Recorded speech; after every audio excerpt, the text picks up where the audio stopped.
মাকে ঠিকানা ছাড়া করেছে যেই মহিলা, বাংলাদেশের মাটিতে সে ফিরতে পারবে না। আমরা তার সমুচিত জবাব দেব ইনশাআল্লাহ। শেখ হাসিনা মনে করছিল কিয়ামত পর্যন্ত ক্ষমতায় থাকবে। শেখ হাসিনা পরনের কাপড়টা লইয়া কোনো মতে পলাইছে, লোকে তার একটা কাপড় লইতে পারে নাই। ভারতের সরকার তারে কিছু কাপড় চোপড় দিছে, এক কাপড়ে থাকন লাগতো। আল্লাহর বিচার বড় কঠিন বিচার, আল্লাহর বিচার বড় ভয়ঙ্কর বিচার। আমাদের লাখ লাখ ভাইয়ের উপরে যে নির্যাতন 15 বছরে হয়েছে, আল্লাহ সাক্ষী। আজকে তাকায়া দেখেন, কোথায় শেখ পরিবার, কোথায় হাসিনা, কোথায় রেহানা, কোথায় তাপস? কেউ না। মন্ত্রীরা লাশের হিসাব নেয়, মন্ত্রীরা গুম করার নির্দেশ দেয়, মন্ত্রীরা খুন করার নির্দেশ দেয়।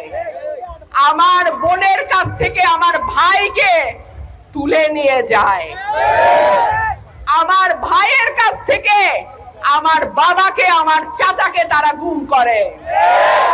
এখন আদালতেও যাইতে পারে না, মাইনসে পচা ডিম আর কি জুতা লইয়া রেডি থাকে।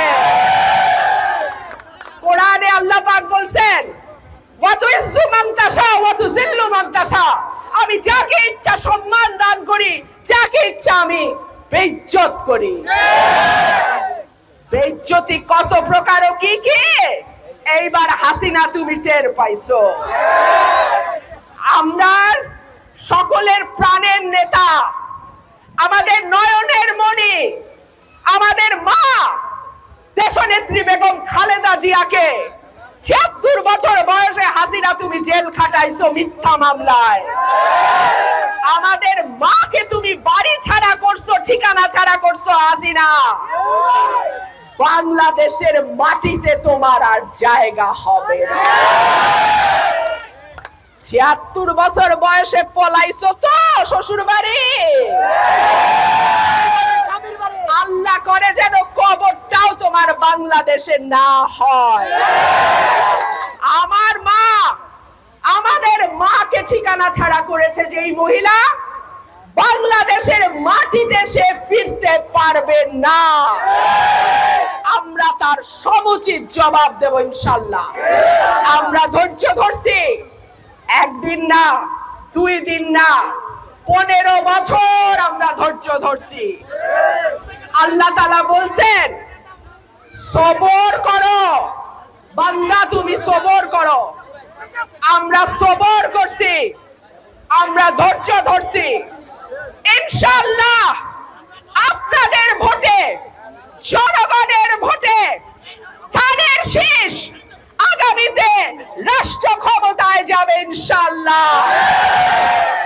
আমাদের নেতা জনাব তারেক রহমান রাজার মতন দেশে আসবে ইনশাআল্লাহ।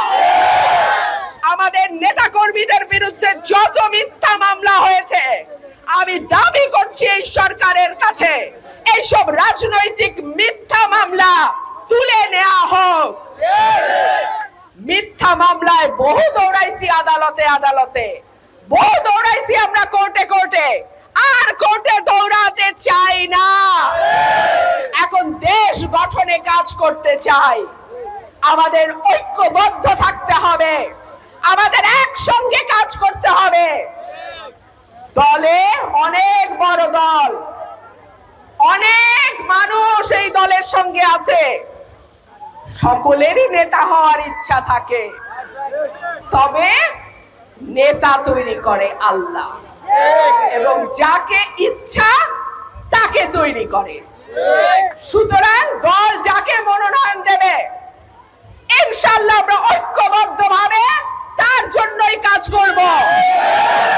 ওয়াদা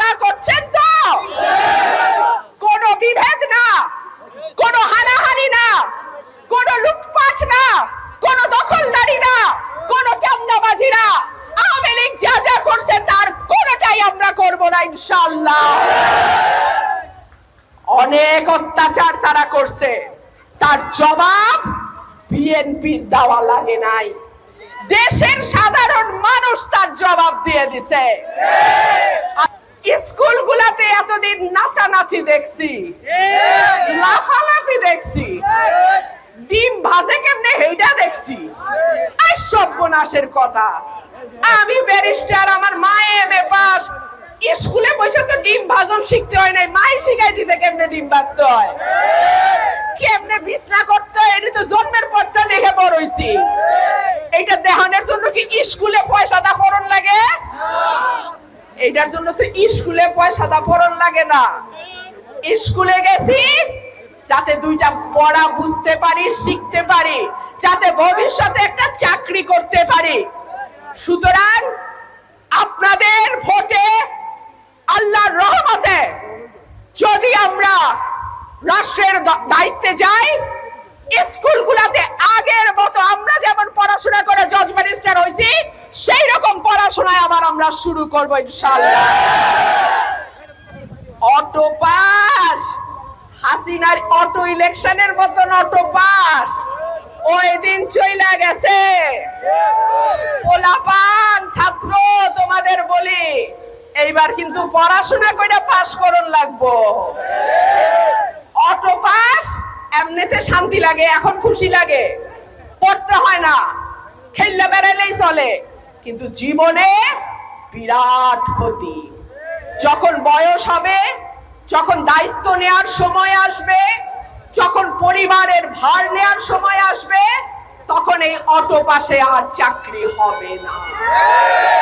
সুতরাং জাতিকে ধ্বংস করা, আমাদের আগামী প্রজন্মকে ধ্বংস করা, আমাদের তরুণ প্রজন্মকে ধ্বংস করা, যেই নীল নকশা আওয়ামী লীগ সরকার করেছিল অটো পাসের নামে, নতুন সিলেবাসের নামে, ডিম ভাজি শিখানির নামে, বিছানার চাদর গুছানি শিখানির নামে, এইগুলি আর চলবে না।